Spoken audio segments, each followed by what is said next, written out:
À présent, place à l'invité de ce 13h. Je reçois sur ce plateau M. Harouna Kaboré, président du groupe Think Tank Burkina International. Bonjour et bienvenue sur ce plateau. Bonjour madame, merci. Il y a 100 jours que le président Roch Marc Christian Kaboré est au pouvoir. Comment jugez-vous déjà ce parcours à la tête de l'État? Je voudrais dire effectivement donc 100 jours dans la vie d'une nation, c'est à la fois, je le dis peu, et c'est à la fois beaucoup de temps passé, surtout pour un pays comme le Burkina Faso qui revient de loin, un pays qui a connu en tout cas des tumultudes ces 2 dernières années.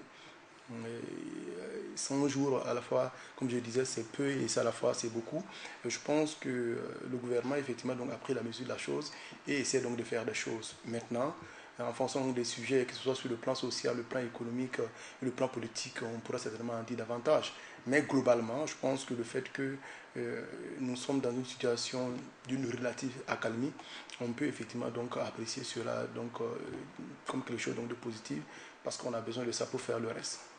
Alors, vous parlez tantôt d'accalmie. Alors, quel type de proposition avez-vous sur le plan judiciaire, vu que certaines personnes ont été relâchées récemment des geôles burkinabés? D'abord, les 100 jours donc, du gouvernement de Roch Christian Compaoré, je pense effectivement donc c'est sur le plan exécutif, effectivement, donc, étant donné qu'il y a une séparation de pouvoir. Maintenant, est-ce que c'est l'exécutif effectivement donc, qui fait libérer les gens et qu'on peut apprécier les choses dans ce sens? Je ne sais pas. Donc c'est tout un autre registre qui est la question effectivement donc, de la lutte contre l'impunité, la question effectivement donc, de traiter les dossiers pendant et de faire une opération, je vais dire quasi vide ou main propre. Et maintenant, est-ce que les libérations qui sont faites, elles sont faites sur la base d'éléments objectifs? Donc j'imagine effectivement qu'une communication donc, de l'appareil judiciaire nous permet de savoir davantage.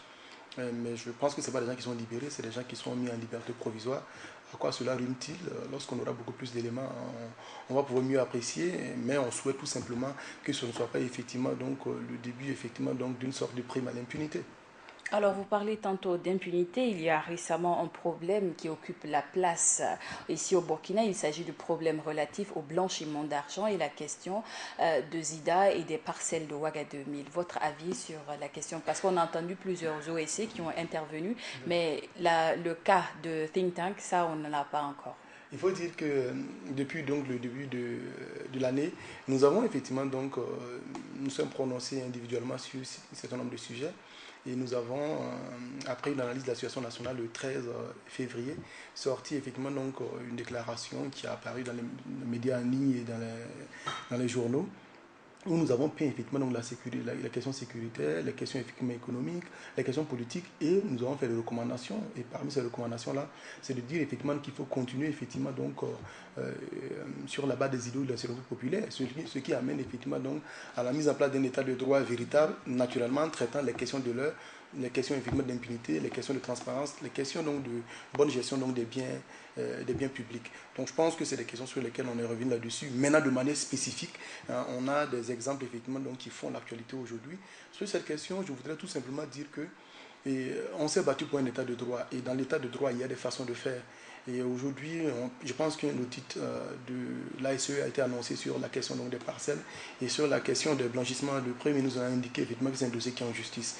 Nous n'en savons pas plus et je ne voudrais pas effectivement donc, me prononcer sur quelque chose effectivement, donc, que j'ai lu dans les journaux qui sont basés effectivement, donc, sur aucun travail d'une structure institutionnelle effectivement, donc, comme l'ASE. Je pense que les petits éléments qu'on a, c'est que le rapport certainement est presque fini ou fini et que bientôt on va en connaître la teneur. Maintenant, à l'intérieur du rapport, s'il y a des gens qui ont posé des actes qui sont contraires effectivement donc, à ce que prévoient nos lois, je pense que la justice effectivement on devrait le problème. Au-delà de ça, je ne voudrais pas polémiquer sur des sujets dont on n'en sait pas plus que ce qu'on entend par-ci par-là. À l'intérieur, il y a certainement des journalistes de bonne foi qui font un travail d'investigation qui nous édifie, mais à côté de ça, il faut ajouter aussi qu'il existe des gens aussi qui disent des choses et on a le droit d'en douter. Parce que quand je vois des gens effectivement donc, qui avaient annoncé par exemple que la mort de Norbert Zongo avait été mort d'un accident, qui n'ont pas changé d'avis là-dessus aujourd'hui, je ne sais pas pourquoi est-ce que je devrais apporter du crédit lorsqu'ils disent aujourd'hui qu'il y a des tournements ou pas. Vous voyez. Donc dans ce milieu-là, moi j'attends le rapport de l'ASE, mais on est ferme là-dessus. La lutte contre l'impunité vaut pour tout le monde. Et si quelqu'un a commis des actes, il va falloir effectivement qu'il réponde. Mais on n'en est pas, on n'y est pas pour le moment et je préfère effectivement donc être très prudent. Alors, autre question au niveau de l'actualité, c'est la question des OSC. Et beaucoup de langues se délient disant que les OSC sont un peu à la solde de certains partis politiques. Votre avis général? À la solde de certains partis politiques. Bon, si j'avais beaucoup plus Voire d'éléments de précis, politiciens? j'allais certainement me prononcer là-dessus. Mais je pense qu'il faut regarder toute l'histoire de la lutte au Burkina Faso. Elle a été émaillée à chaque fois lorsque les gens ont un positionnement, lorsque les gens prennent effectivement un parti pour des questions, qu'on est souvent taxé effectivement donc d'être à la solde de tel parti politique, soit visible, soit clandestin. Et ça, c'est quelque chose donc qui est monnaie courante. Maintenant, il appartient aux populations, il appartient à tous ceux qui suivent les luttes de regarder l'action menée par ces OSC-là.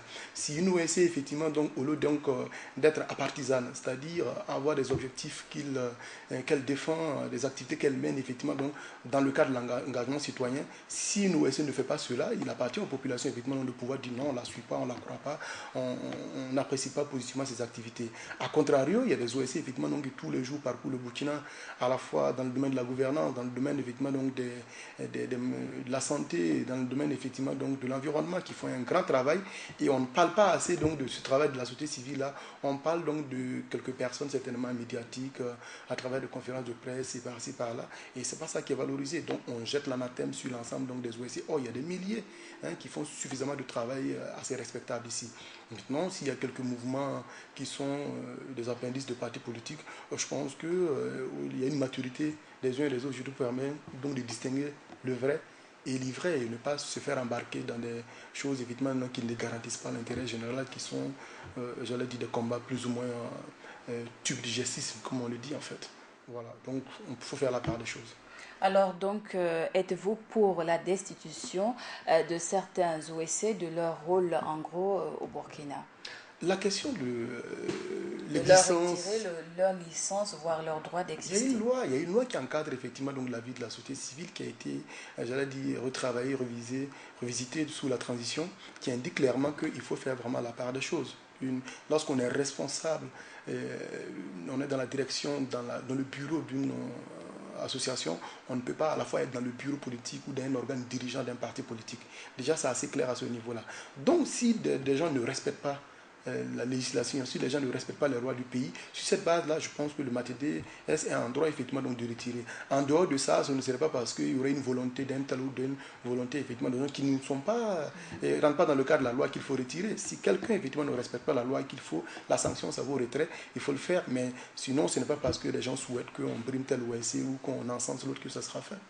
Alors, autre question, toujours concernant les 100 jours d'Europe, vous indiquez tout de suite que vous avez, au niveau du think tank, vous êtes en train d'organiser un peu une certaine appréciation. Alors, comment cela se déroule présentement sur le terrain? Sur le terrain, il faut dire que depuis l'investiture donc, du président Roch Marc Kaboré et notamment la déclaration de politique générale donc, du Premier ministre Paul Kabatieba, Burkina International a commencé un travail d'analyse de tout ce qui est pris comme décision, comme acte posé, comme projection dans tous les domaines. Dans tous les domaines et des experts effectivement donc, sont appuyés de chaque jour pour pouvoir effectivement analyser tous les faits et de pouvoir effectivement donc j'allais dire apporter une meilleure évaluation donc des 100 jours. Et c'est en train d'être bouclé par un sondage sur le terrain aujourd'hui et demain dans les 13 régions de Burkina Faso. Et à l'issue de cela, nous allons compiler les données en plus des analyses qu'on a faites en amont et ça fera l'objet donc d'une cérémonie de restitution le 22 avril parce qu'il faut suffisamment donc d'objectivité, d'apartisanisme et aussi être sans concession parce que c'est comme ça qu'on va construire, c'est comme ça qu'on va pouvoir évidemment anticiper, c'est comme ça qu'on va pouvoir avoir des évaluations objectives et proposer, faire des recommandations, donner aussi des indications par rapport à ce qu'on attend parce qu'il ne faut pas oublier, on s'est battu effectivement donc pour le renouveau, on s'est battu pour construire un nouveau pays et il va falloir que tout le monde mette la main dans la pâte. Mettre dans la main la table, c'est à la fois en critiquant, en analysant, en apportant des solutions et en indiquant dans quel chemin il faut aller et en contribuant en tant que Burkinabé. Et c'est le travail qu'on est en train de faire et les différentes exceptions là-dessus. Et je pense que les informations sont très bonnes parce que les gens sont mobilisés dans la terre région pour récolter les dernières informations. Le sondage, c'est la photographie de la perception des uns et des autres du moment en fait. Donc ça vient compléter tout le travail qu'on a fait depuis le début donc, de ces 100 jours. D'accord. Merci beaucoup à vous, Monsieur Kabouri. Merci d'être venu sur ce plateau. Merci à vous de me donner l'occasion encore de m'exprimer sur Burkina Info. Merci. Merci beaucoup. C'est tout pour cet entretien avec M. Aruna Kaboré, président du think tank Burkina International. Entretien qui met fin au journal du 13h sur la chaîne Burkina Info. À tous ceux qui nous ont suivis à Gawa et partout ailleurs dans les 45 provinces du Burkina, en Guibe.